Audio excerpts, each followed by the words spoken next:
Good morning to you. Welcome. It's Friday, and latest news today. This is the Ferrari of the story that's been going around these last couple of days about Handjob. Yep. And this is Isabel Oakshott, who was the ghostwriter on Hancock's book, which goes on about the various things that went on in the last 2 years that he was responsible for. The woman, Isabel, alleged journalist, has revealed, despite having an NDA, non-disclosure agreement, which is binding, it means that you are going to be sued if you break it, and obviously there is no talk about that yet, but I'm sure she will be. We have to look at this. She has revealed all of the WhatsApp messages that were made in the pandemic period that she had access to. Some of them are despicable. It shows the depravity, it shows the complicitness, it shows how they think, it shows how he thinks, it shows what he thinks of people, it shows that his position is purely about control and money, and no regard for any people that he is serving. And remember, he is serving people. He's not in charge. He's there because we put him there. Well, I didn't put him there. Somebody put him there in power. Part of the government. The MPs are elected, allegedly. However, I suspect that's a load of rubbish too. Don't believe a word of it. But have a look at this short video. This is Isabel Oakshott. You and I know each other. We have spoken about this a great deal. I know that you struggle with this. You release this information because you believe it is in the public interest, and the vast majority of people messaging me this morning agree with you. Thank you. Yes, David. Look, I knew that I would take a bit of a knock over this, but this is about far more than my reputation and far more than, frankly, Matt Hancock's reputation. As a journalist, I'm not here to protect or save the blushes of politicians, and I don't mind a bit of a rocky ride if it means that really important truths about events that affected every single one of us get out into the public domain. Now, we can talk about the public inquiry, and politicians can try to say, well, the right and proper place for all this is in due process and the public inquiry. Well, fine. In that case, let's have a public inquiry that concludes, as Sir Keir Starmer has asked for, by the end of this year. Right, so you have to ask yourself, why did she do this? Always ask yourself. If there's something coming out of the government's mouth, assume it's a lie or a cover-up.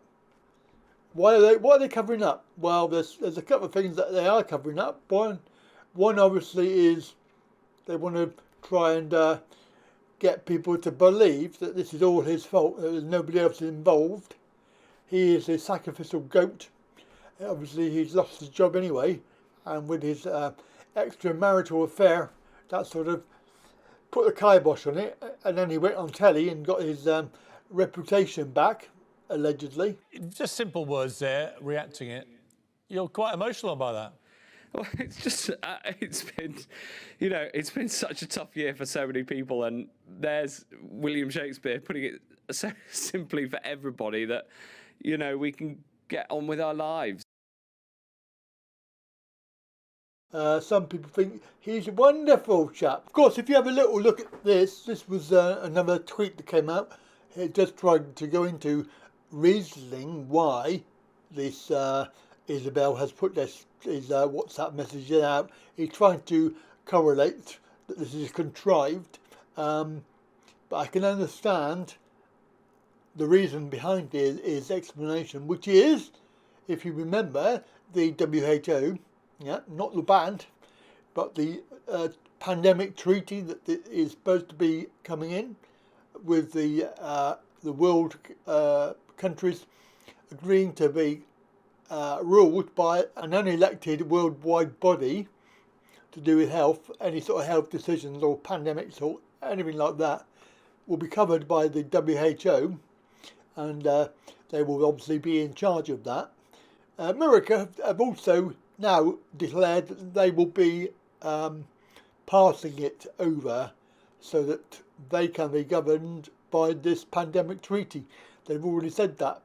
Biden announced it the other day, so they are already on the road to that idea. But this bloke is saying, well, perhaps it's because they want to push this idea that if they blame this guy, then what we can do is we can save this problem in the future, and they can make the decisions for us. Then we will not have any of this corruption by people like Hancock and the others who are corrupt. Now, do you remember Terriani? Yeah, he's the guy that caught Hancock on the tube. You remember that? And he got arrested and charged for what was it? For harassment.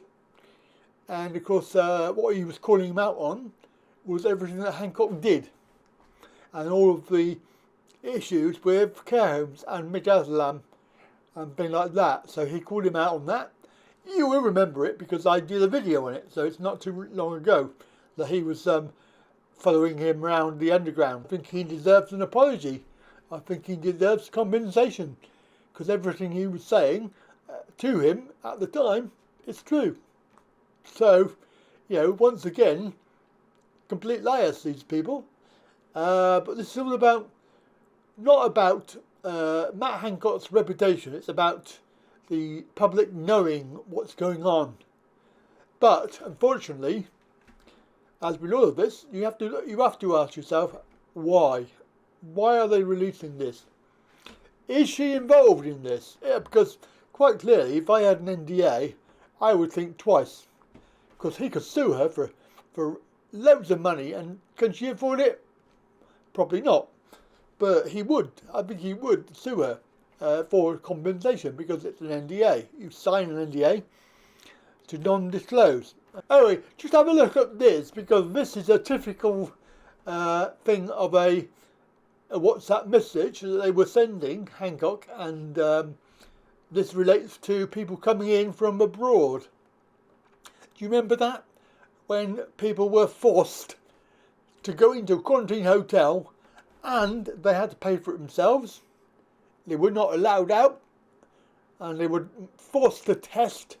They were forced to stay in shoeboxes for 14 days, I think it was, at the time. But this is people in power, and they're laughing at you, or laughing at them. Have a look at this, because this is quite serious. So obviously just talking about how hilarious this is, that they are locking people up. How many people were locked up yesterday in hotels? None, but 149 chose to enter the country are now in quarantine hotels due to their own free will. So hilarious. But I mean, basically what they're saying is because they chose to come to Britain, or come back to Britain, it was their choice, so they had to go into this hotel. I mean, a lot of people said no, but then they were arrested and they were forced to go to the hotel, obviously, and test and things like this. So this is what they were doing. This is 2021, at the very beginning, well, a year into it, when all of this stuff was happening. Of course, talking about a Premier in shoebox, because it's the same old story again. Look over here, look over here, look over here. Look into my eyes, look into my eyes. The eyes, not around the eyes. Don't look around the eyes, look into my eyes. You're under. Whilst you're distracted, looking over there with Matt Hancock, what have they done? Let's have a look, shall we? Because this is quite serious. 2023, number 59, agriculture of food, genetically modified feed and food. And it goes through I was talking about being able to use genetically modified stuff in food, animal food and food in general. Well, we already know that they do that. We already have GMO grain. It is very difficult to see where this stuff is in food. It's not always labelled. It should be, but it's not. And the other one is this one. This is for England.